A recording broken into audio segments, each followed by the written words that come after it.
Right, let's dive into Chapter 1 of CBSE Chemistry for Class 12. It's all about the solid state, and trust me, it's not as boring as it sounds. We're going to break it down so you can ace your exam with ease. First off, what is the solid state? It's one of the fundamental states of matter. Think of your desk or the ice in your drink. Solid, right?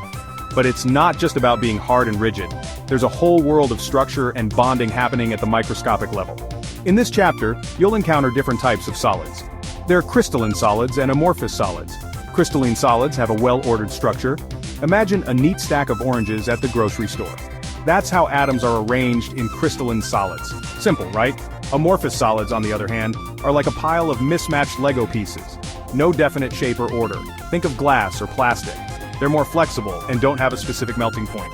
Next, let's talk about unit cells and crystal lattices. These are the building blocks of crystalline solids. A unit cell is the smallest repeating unit in a crystal.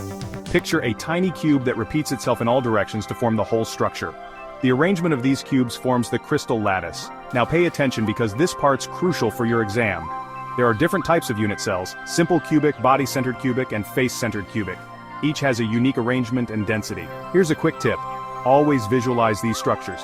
Draw them out if you need to. It makes understanding and memorizing much easier.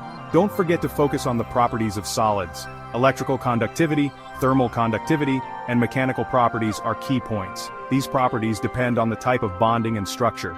So that's a wrap for Chapter 1. Remember, understanding the basics will make the complex topics easier to grasp. Keep practicing and stay curious. You've got this. If you found this helpful, hit the like button and subscribe for more tips to ace your exam. See you in the next video.